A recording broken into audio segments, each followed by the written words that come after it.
All right, good afternoon, guys. How are we doing today? If I can get a quick audio and video check, if you can just type there in the questions box, chat box there, let me know that we're coming through loud and clear, that you can hear me speaking and see my screen here with our title and subject to today's webinar. That'd be great.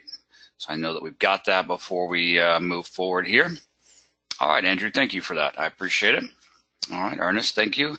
Well, guys, hope you've had a great trading week and a great trading morning. We've had some good volatility in the markets this week, huh? A lot of stuff moving, and the news has been pretty good to us this week, keeping us moving around and giving us plenty to look at here. So, again, appreciate you joining us today. So, welcome everyone to the Nadex Application and Strategy webinar series. My name is John Skelton. I am with apexinvesting.com. And this webinar is brought to you today and hosted by Nadex. So we appreciate them having us on today. And if you've been with us in the past, you know that we kind of, cycle back through some different subjects. We know that some of you have been around for quite a while, and you're very familiar with Nadex and you're a veteran. But all of us, even though we're veterans, we were all at one point what? We were all new, right? And we know we've got a lot of new people that are coming into these webinars as well. So we've been kind of going back through some of the basics. And if you've been with us the last few weeks, I specifically went through kind of binaries 101. What is a binary? And then I talked about some top mistakes. And then last week, if you're with us, I talked about the three main basic types of binaries, right? How many of y'all were on last week? Just quick show of hands where I went through in the money, at the money, and out of the money binaries. And I kind of helped you understand that strike ladder and helped you understand the different types of binaries and how they work. And we looked at some risk rewards and talked about, what type of market condition you'd want to use those different types of binaries in. Okay. Anyone that's on here with us today, how many of y'all were here with us last week when I covered that about the three different types of binaries? Okay, good. Several of you. Okay, good. Well, today I'm going to kind of take that a next step. As you see, we kind of build here. I'm going to take that one step further and just show you some quick basics of one of the strategies that we use over at Apex, and kind of help you see how, give you an example of a strategy, an example of how you could utilize those three different types of binaries. All right, so we're going to talk about trading key levels with Nadex binaries. So before we jump in, let's get our disclosures here. As always, trading futures, options, or any financial instrument involves risk, may not be suitable for every investor. One other quick thing here, guys.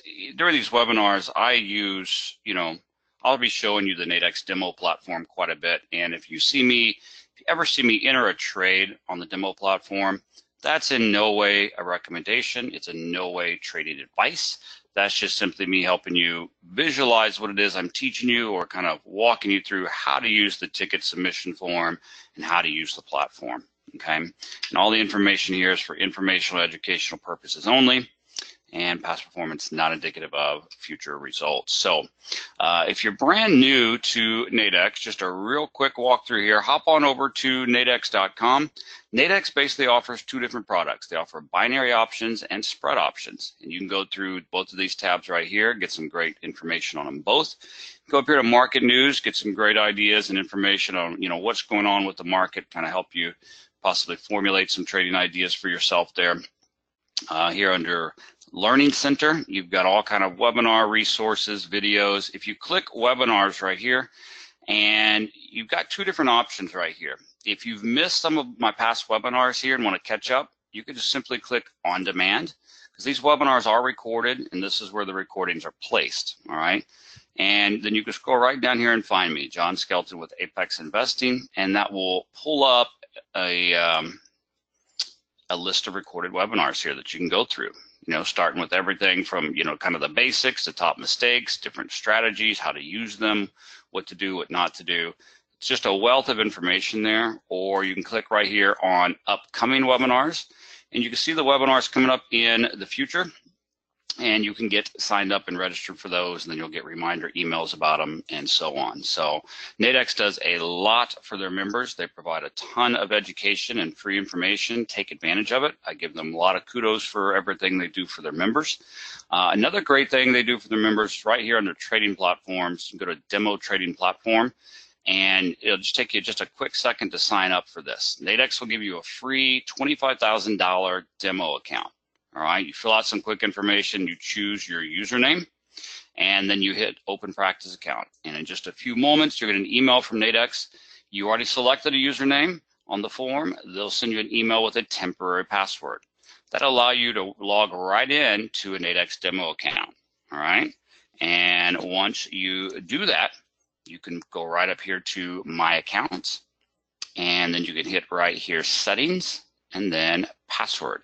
You change that temporary password to a password of your own choosing, something easy to remember. But the Nadex demo platform is a great place to get familiar with Nadex, get familiar with the different, binary options they offer on the different markets and different expirations, get a good feel of how to use the platform, entering and exiting orders, all in a practice demo account. All right, if you're trying out new strategies or systems, for example, like the one I'm going to show you today, don't jump in using that in a live account. Test it, check it out, master it in your demo account, work out the kinks, make your mistakes there, become profitable in demo, and then move over to live. All right, so if you don't have a demo account, literally get one right now while we're on this webinar. Like normally when you're on a webinar with someone, they say, don't do anything else, don't look at anything else, just stay focused right here. Well, I'm telling you, literally, if you don't have one, get one right now.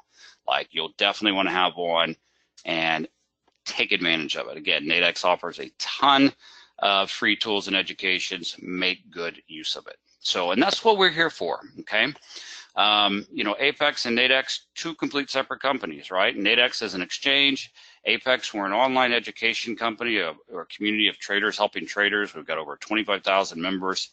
We have live trade rooms, and we have strategies and systems, and a ton of education, information, and indicators. But a lot of our systems focus on risk management and probability. All right, we're all about probability and stacking the odds in our favor. And that's why we love the capped risk products of Nadex, okay? And being able to trade with upfront known capped risk, being able to open an account with, with a smaller amount and get in and trade some of these large markets, okay, with a lot less, risk capital up front. And known risk is just incredible. And we're traders just like you, okay? But we're a Nadex education partner, and they just have us here to, again, just offer you free education about who and what is Nadex, how do the products work, how are some ways that we trade them, what are some ways that you could possibly incorporate them into your, own personal trading, and that's what we're here for, okay? I've personally been with Apex now as head of operations for about 5 years. I've got a background in the banking industry and as a stockbroker, and again, I'm a trader just like you. I trade Nadex, binaries, and spreads all the time. So that's who we are and what we're doing here and what this webinar is for today. So let's jump in. Today's topic, we're going to talk about, trading. How are some ways you could trade markets with Nadex binaries? What are key levels? How to identify them? And what are some ways that you can spot some possible reversal points and kind of teach you a way that we trade key levels, okay? Don't be overwhelmed here by this chart, okay? Now, real quick, we're not going to be jumping in today and, covering the basics of binaries and some of the basics. We've done that over the last few weeks. If you've missed some of that, I showed you where you can go and get those recorded on demand videos. So if anything today is kind of over your head, don't worry about it. Just try to follow along. And you can go back and catch up on any of those webinars in the recorded area here, okay? So let's start for a minute and talk about what do I mean by key levels, okay? Well, at Apex, we use some proprietary indicators called the, Apex diagnostic deviation levels. Now, some of you are familiar with deviation levels, all right, where they look at the historic deviation moves of the market. Well, ours are very different, okay, because ours don't look backwards at what the market did do. it looks forward to what we expect the market to do. All right, what's one of the biggest things you always hear in trading? In your disclosures, past performance not indicative of future results, right? Well, just because the market did something in the past does not always mean it's going to do it again. And, you know, our proprietary formula looks at the IV, the pricing of options for the next day, as far as, you know, where are these options priced at? Where's the market kind of putting its money, you know, where its mouth is? And, you know, we take that pricing of options, that option chain, and we have a proprietary formula that draws out these deviation levels for us for the next day, like ahead of time. Okay, to where we can look and say, hey, you know, these are, you know, expected movements of the market. These are levels where we expect, you know, either a, you know, a chop, a reversal, a hang up, a hold up, whatever it may be. But whether you're using deviation levels, whether you're using support and resistance levels or Fibonacci level, whatever level it is you're using, okay, the reason it's a quote unquote level is because you expect that to be, you know, some type of important area, whether it be a support, resistance, reversal, whatever, right? And we all know that just because there's a strong level on a chart, okay, I mean, like right here on this chart, you can see settlement, for example, okay? You know, in this particular example, we see the market come up to it and then it bounces off of it. But we also know at levels that the market can hit a level, sit there for a minute and just shoot off and keep going, right? Or we also know that it could come up here to a level, okay? Like here's settlement right here, or you see like these red and blue lines. This is what we call red and blue ice, okay? This is part of yesterday's, like where 70% of yesterday's volume happened. That's our ice indicator. Okay, so we see that the market, what does it do between these two levels? It just kind of bounces, right? And just kind of chops out between those two levels. I'm sure you've all seen that happen. The market gets to a strong level or it's between two strong levels. It just kind of ping pongs in there, right? So we don't know what's going to happen at a level ahead of time, do we? Okay, I talk to traders that are like, oh, I just wait till the market hits a level and I just go the other way without any indication. It's like, yeah, and how's your account balance doing, right? Okay, or, well, I just expect it to always keep going, or you can't have those expectations. All you can expect is that something has a high probability of happening there, right? So one of the ways that we trade binaries over at Apex is we're identifying these key levels on our chart, right? It's like right here, you can't see it, but that's a negative half deviation level, this blue line. You know, again, whether it's ice, settlement, deviation levels, support, resistance, fib levels, whatever. We're very aware of those levels on our chart, okay? What is the one thing, especially, you know, if you're a trend trader, but any kind of trader, what is one thing that a lot of traders hate and a lot of traders fear in a market, on a chart, in price action? Chop, right? You hate chop. You're scared of chop. You don't want chop. You look at chop as being the killer, your enemy, right? How many of you feel that way or have ever felt that way? Like chop is what you don't want, chop is what you hate, chop is what you fear, chop is what gets you all the time, okay? That's the case with 90% of traders out there, okay? That is not the case with me or with us or with Apex, okay? We actually can't wait for chop, all right?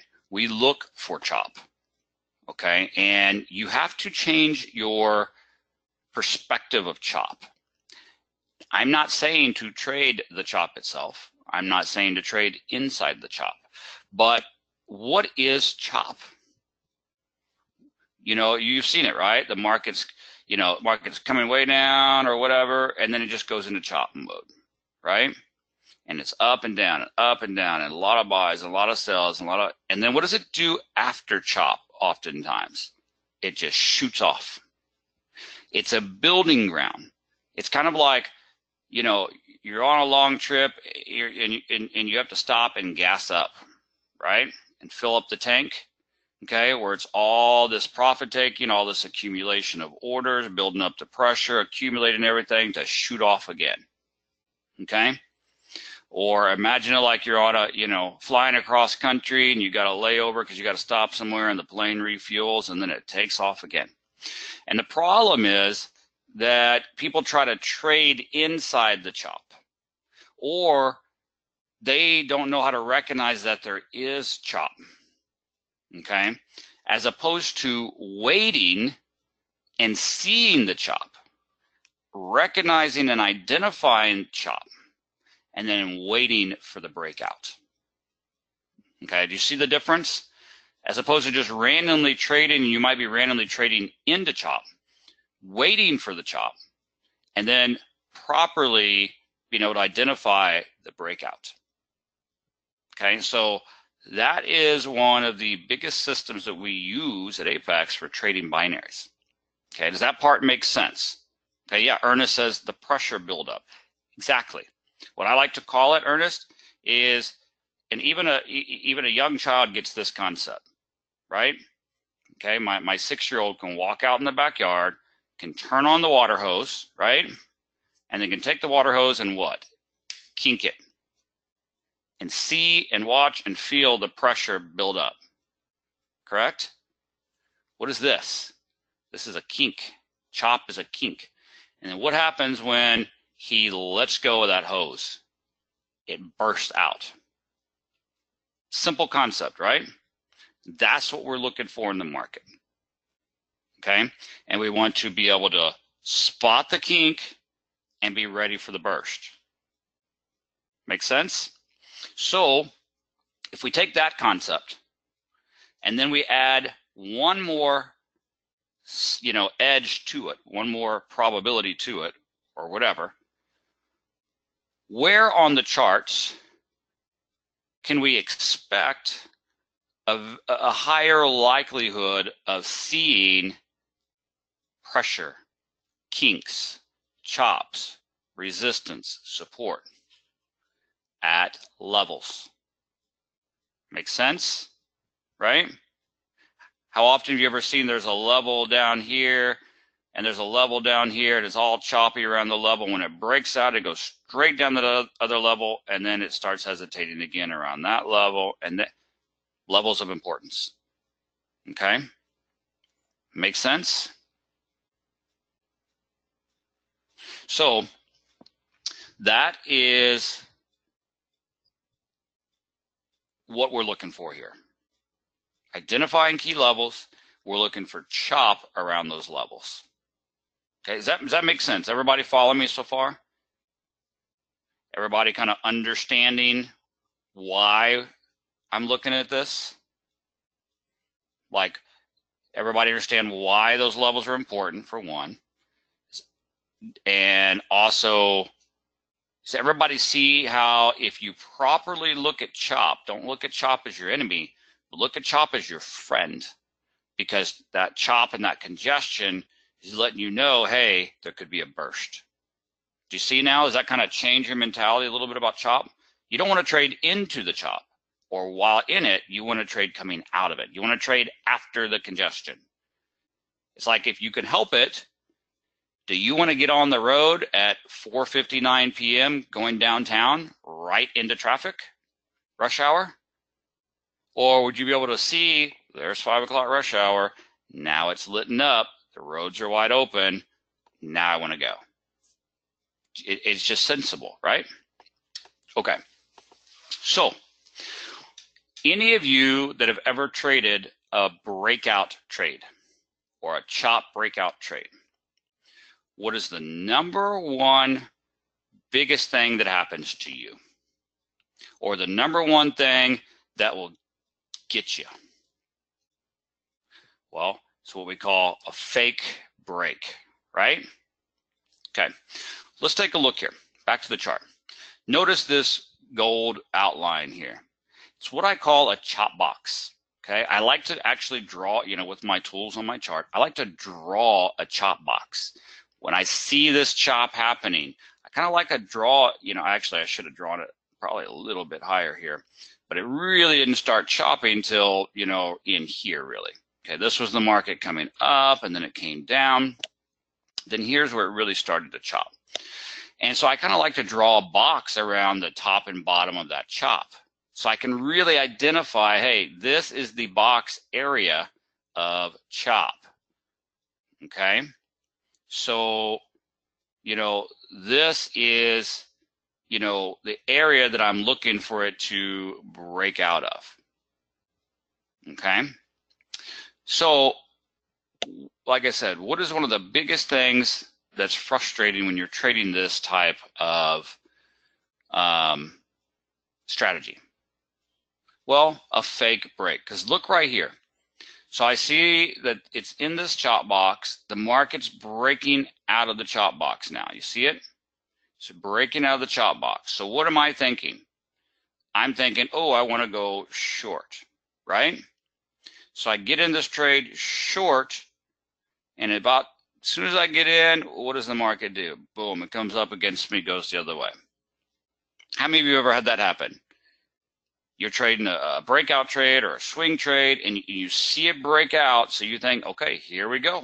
We're breaking out to the south, right? Let's go for the ride. And as soon as you get in, it's like, ha, gotcha. It goes back the other way, right? Okay. Yeah. Andrew says, yep, happens to me. Sometimes I wait for the retest of the previous level of support or resist. Yep. Some people do that. Some people say, hey, I don't take a breakout trade until at least one fake break has happened and see a retrace, then I take the next one, okay? And that is something I know a lot of people do. Here's a real simple way that we do it over at Apex. Let me just teach you this in like 3 minutes, okay? Do you see down here this indicator right here? Okay, it's called VAD. It's called Volume Accumulation and Distribution. And notice how there's bars, you know, that come down, and then notice there's bars that go up, and they match these bars up here, right? Up close bar, up close VAD. Up close bar, up close VAD. Down close bar, down close VAD. This is a volume indicator. And just glancing at it, it looks like a regular volume indicator, right? Where, okay, whatever the volume in this bar was, this shows it. Whatever this volume was, it shows. No, it's completely different, okay?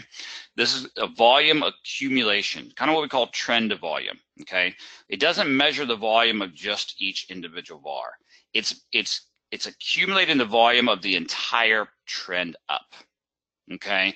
And you see the entire volume trend building, okay? And then when you have a down close bar, yes, that's showing the volume in that bar. And then this resets, showing you the next push up in the market. So it's measuring the entire volume of the trend. Because just because one bar volume might be different than another bar volume, it's not necessarily always showing you the accumulation of that in the overall push and momentum of the market, right?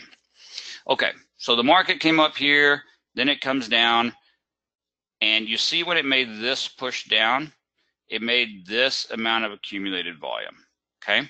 But then after that, it started to chop. See that? It's pushing up, pushing down, pushing up, pushing down, pushing up, pushing down. Okay, so what we start to look at is when the market started chopping here, okay, and you see I've drawn some lines here. This push in the chop box, this push down had this much accumulated volume in it, right? This next push down had this much accumulated volume in it. Well, right here, when the market broke the chop box on this bar right here, it had about the same amount of volume right here as it did back here. Does that make sense? So this break of the chop box is happening on about the same amount of volume and momentum and strength as this push down did. They have the same strength. Everybody see that? See this level and this level here? They're about the same strength. And when the market tried it last time on that amount of strength, what happened? Was it enough strength to break it, or did it get exhausted and come back in, like right here? Everybody see that? Is that simple? I mean, that took like 3 minutes to teach you that. Is that simple? Like, if I'm going to trade a breakout of this box, I want it to be, do I want to trade on weakness or strength? I want to trade on strength, right? Well, I see that the strength of this breakout, okay, was about the same amount of strength as this attempt that failed. So I don't want to take that, right? And I'm glad I didn't, because what was it? A fake break. See that? So take a good look at this screenshot again. We see this chop box, we see a failed break south, and then we see the market start to come up, right? Next slide. It's the same screenshot. It's the same box of chop. We see our attempted fake break here. And remember, the market started going back up. And what does it do? It comes up, up, up, up, up. Right in here, as the price action is coming right into here, what is it doing? It's breaking the top of the chop box. Right? Everybody see that? It's breaking out of this chop box. Now, while it was in the chop box, see this push, or see this last push up right here of these bars, and you see the accumulated volume in there. You see this push up of these two bars, and you see that little accumulated volume there. You see this push up in a bar, very little volume. You see these three bars, like it pushed all the way towards the top of the chop box here. You see that? Like it came from the bottom of the box, see here, all the way to the top of the box. And look at the little bit of volume it pushed up on. See it? Pretty clear? Now, when it's at the bottom of the chop box and it's pushing up to the top of the chop box and breaking out, where is the accumulated volume? You see I drew a line to the top of these little, the previous volume, and you see it's breaking, it's building, and even inside the chop box, it's breaking higher than all these previous past pushes up. And you see it building, building, building, building. It is so much higher as it's breaking out. It's breaking out on what? Weakness or strength and momentum? Strength and momentum. You see it? Do you see the difference of the fake breakout, which had no extra volume than any other attempts, compared to the real breakout that was building steam, building momentum, building volume, bigger than anything else, breaks out and boom. Everybody see that? Like, we have an entire system, an entire, master training course built on this system for binaries. But we're 28 minutes into this webinar, and I think you've got it already, right? Like, does that make kind of easy, simple sense right there of what I'm looking at and how to protect from some fake breaks? Yes? No? Any feedback here? Andrew, yeah, pretty simple, right? Let's look at another quick example right here. We're right here in between the points, the 0.7 and negative 0.1 deviation level. Market's chopping, right? Okay, and what do we see here? We see a push down in VAD. We see this level of VAD. Right here, there was what? An increase in the volume, wasn't there? On this push down, there was an increase, a clear increase, but it didn't break out of the box, did it? Okay, made one more push back up, then it comes and starts to break the box and break out, and you see that volume building. It's clearly a bigger building and exceeds these past bars, and it goes south. See it? It's easy enough to see those, right? With just a couple examples. I've got more and more I can show you, but it's pretty simple to see that, right? So let's tie this in. And if you want to learn more about this strategy or these indicators, feel free to hop on over and visit us at apexinvesting.com. Okay, I just wanted to give you an idea of how we trade binaries, what we're looking for on a chart. We want the levels, we want the chop, and we want the breakout of chop. And we don't want the fake breaks. Therefore, we only want to take the breaks that break on momentum, not on weakness. So you have to have a good indicator to use, whether it's the volume accumulation or whether it's order prints and order flow, whatever it is. You have to have a good measurement of that strength. Okay, so levels, chop, breakout with strength. Now, what do I do with that? Well, if you were with us last week, we talked about 3 different binaries, right? Okay, and based on, and again, we teach a lot of this in our master binary courses over at Apex, but based on kind of the expected moves of the market, or the volatility of the market for that day in how the binaries are priced, we look at, do we want to trade in the money and at the money and out of the money? And, we have some filter systems we teach of which one to do, which one not to do, okay? But let's walk through all 3 real quick.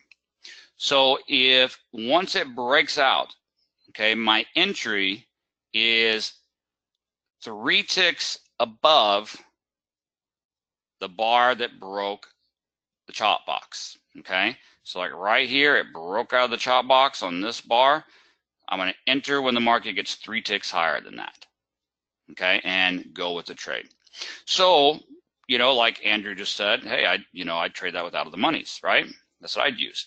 Okay, well, remember we talked about out of the monies last week. That means, hey, the market's right here, but I'm going to get a strike that's way up here. It's going to be a low probability trade, which is going to also be a low cost trade, a low risk trade, right, Andrew? And we talked last week about, hey, the only reason to ever take a strike way out here is if I expect a pretty good move of the market, right? Okay, so what are some things we could look at? What did I talk about earlier? Is when you see congestion at levels and it breaks out, it could go back into chop at any time, right? But where is the next spot that you expect to hit some chop, or expect to hit resistance, or expect to hit support, or expect to hit a little bit of holdup? At the what? The next level. And on this particular chart, where is that next level? It's up here at this plus half deviation level, right? Makes sense? And I don't have the full screenshot of how far this chart went, but you can already see it's heading up to that. So if I was going to use an out of the money binary, because the pricing, and the IV of the market called for an out of the money binary that day, again, that's something, we teach. Where would I want to look for a strike? Well, I want to look for a strike at the right pricing, first of all, but I could also be looking for around that level, right? A strike around this level or just underneath it, because that's kind of where I expect the market to go to, right?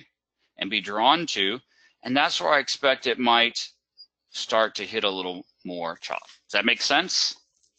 If I'm chopping between these strong levels, I got a strong break, my target's most likely going to be the next strong level. So I could find a binary out in here and maybe get that binary for what, 15, 20 bucks or something, right? And I could take that out of the money trade. And yes, I could try to hold that until expiration and have it be worth 100. But with this particular system, what I'm looking to do is about double my money. Meaning, if I'm buying one up here for 20, as the market's coming up to it, where is it going to be priced at? If I buy this for 20 right here, if I'm live right here breaking out, I see there's a strike up here I can buy for 20 bucks.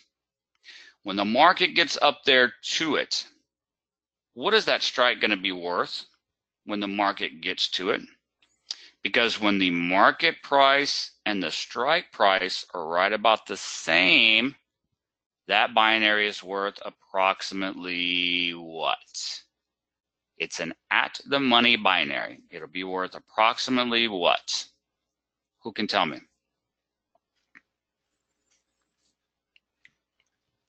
Well, Andrew, not at expiration. I'm talking about before expiration. You're right. At expiration, if it was above it, you know, at expiration, it's either 0 or 100. But before expiration, if I bought up here for 20, the market gets right up there to it, it's the at the money binary, so it's going to be worth approximately 50 bucks. Okay? So, yes. So, I bought it for 20, market gets up there to it, it's going to be worth around 40. I'm personally going to be looking to double my money, right? If I bought it for 20, I'm going to get out for around 40, 45 bucks. Okay? And some people say, well, why didn't you keep holding it? You could have made that. I could have. If it kept going, maybe it would expire above it.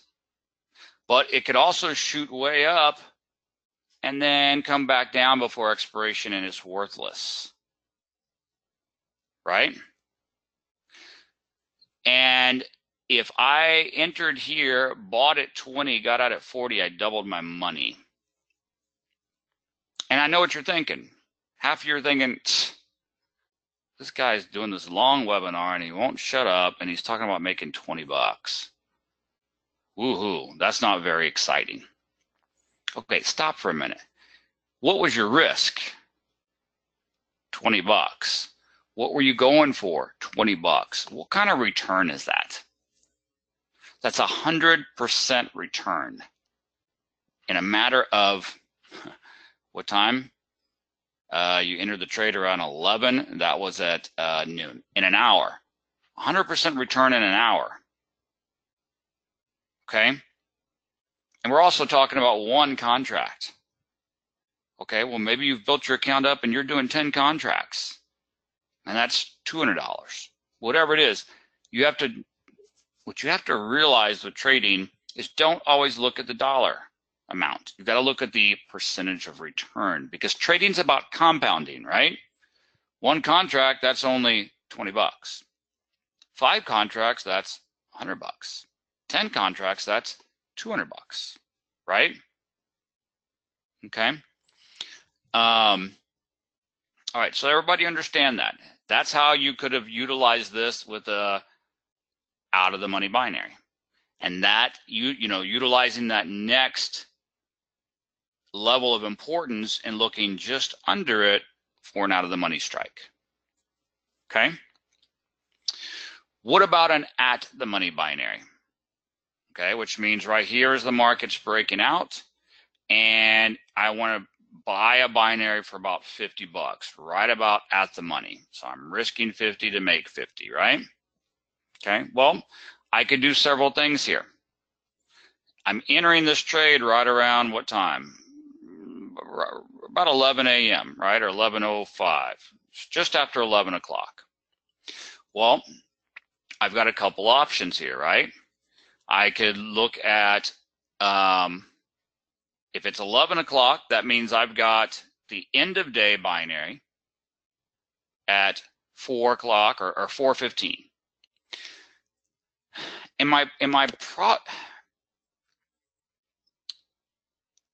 I going to be looking to trade the end of the day binary at 11 o'clock on a breakout trade? Maybe, but probably not. Because, I'm right here at settlement. If the market had already moved like 3 deviations up, and now I got a big move going down, and then I might want to take an end of day and let it kind of mosey down all day. But when I'm still right here at settlement, the market can go up and then it can come down and go up. So I may not want to be in this trade for another 5 hours, right? Does that make sense? So I probably am not going to be looking at the end of the day expiration. If it's 11 o'clock, that means I've got a 12 o'clock expiration and I've also got a 1 o'clock expiration, right? We talked about last week how the shorter time till expiration, the quicker your binary will move.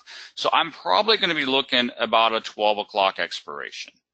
So, you know, this breakout here, if I'm looking at the money binary on the hourlies or intradays, I'm going to probably be looking at the 12 o'clock expiration.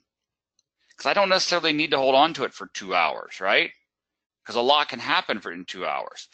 What I know is that I see a breakout right now, a breakout from a level right now, a breakout from chop right now, and momentum right now. And I want to take advantage of that right now as much as possible. So if I'm looking at the intraday hourlies, I'm probably going to look at, since it's around 11 o'clock my entry, I'm going to probably look at the 12 o'clock expiration, right? So I'm getting in right here. It's worth about 50 bucks. I'm letting it shoot way up here. And by this time, you know, I'm almost at expiration. You know, that binary is already up into the high 80s or into the 90s, and I'd have probably gotten out of it, taken my profit, gone on to another trade, right? Okay, does that make sense? How I would utilize an at the money binary? Any questions on that part? Okay, so one other one left that we talked about last week, the in the money binary. And in the money would be when the market's breaking out right here, the current market's right here, but I'm looking for an in the money binary down here, right? So what am I looking for there? Well, okay, hold on real quick. Let me back up. You got another option on the at the money. Okay, so let's hold off on in the money. At the money, meaning right here, I'm buying for about 50 bucks. Again, it's just after 11 o'clock.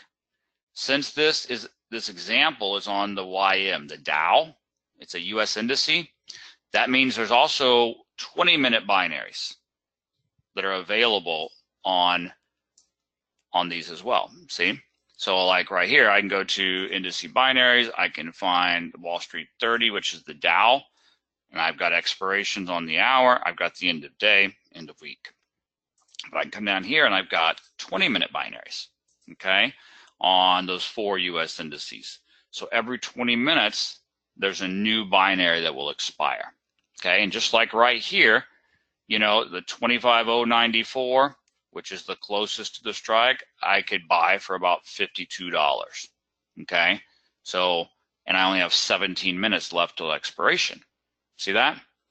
So like in this example here, if I was buying at the money, not only could I go for the 12 o'clock expiration, you know, an hour out, I could also say, hey, I'm breaking out right now. I've got momentum right now. Let me take this at the money binary on the 20-minute binary. So I've only got about 15 to 17 minutes left. So I'm taking the most advantage I can of only 17 minutes left to expiration. I'm already at the money 50-50, and now I'm going to shoot through that 50-50 level with a breakout and momentum. That makes some sense, right? Everybody follow that? Make sense? Okay. So if I'm looking at in the money binaries, I could do the same. I could look for the 20-minute binaries that expire in about 20 minutes, you know, or I could look further out. I don't want to go far out, but within the monies, you know, I'm wanting to stay as short of time to expiration as possible, and I'm wanting to get a strike that's at least halfway into the chop box, meaning down in here.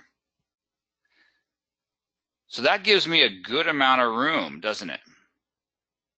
Because remember we talked last week about if I'm going to trade an in the money binary, I'm going to exit if it comes to my strike, because I know it's worth about 50 bucks.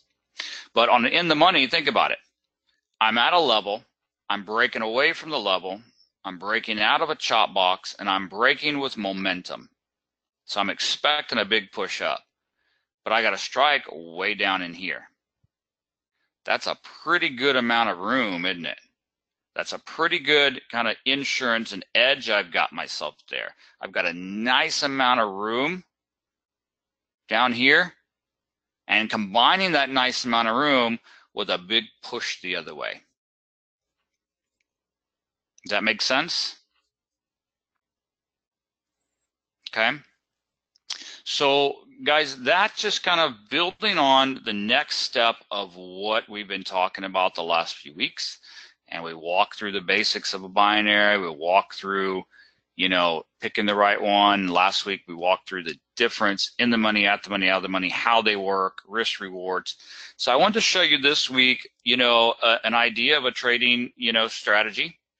And then kind of show you in that strategy how you could have utilized all three of those and how that would have worked, you know, what that would have looked like, what expirations you'd wanted to look at, and just show you that there's so many different options with Nadex, okay? Daniel asked about, yeah, the VAD indicator. Yeah, if you want to find out more about this VAD indicator or about this, you know, this system in general, feel free to hop on over and visit us at apexinvesting.com. You know, we've got, you know, free binary, step-by-step binary and spread courses. We've got free scanners. We show you, we give you these deviation levels right here for free, plotted on these charts, show you how to get free charts. Feel free to hop on over there and check that out and ask us any questions you have. Was this helpful, guys? Does this kind of, especially for those of you that are new, does this kind of help build on the next layer that we've been doing over the last few weeks? Kind of shows you a little bit different way to look at the market, okay? I'm not talking down about any other strategies or systems, but if, you know, instead of, especially if you're new, instead of getting your mind all confused about this crossing over this and overlap, hold on, stop, step back, look at the market like a water hose, a kink and a break, kink and a break. Kinks in the market, break of strength, right? Kinks in the market, break of strength. If you just step back, especially if you're new, and look at the market that way, be able to identify strong levels, draw a box around the chop, then have the proper volume indicators to confirm the strength, you're on a pretty good path there. And then from there, you've got great options with Nadex, okay? This is a binary webinar, not a spread webinar, but both of these examples I'm showing you here too would have been great spread trades as well, right? Okay, guys, so I hope that was helpful. I hope that built on the foundation, gave you a few ideas and some different ways to trade. Thanks for being here with us and taking the time out today. Again, make sure to hop on over to nadex.com and go and check out the upcoming schedule for webinars. Get signed up for those. That way you can get reminder emails about those once you are registered. Okay, so hop on over there, get registered for the next webinar, and I hope you have a great rest of your trading day and trading week. Have a wonderful weekend, and we will see you next week. Thanks so much for being on with us today. Have a great one.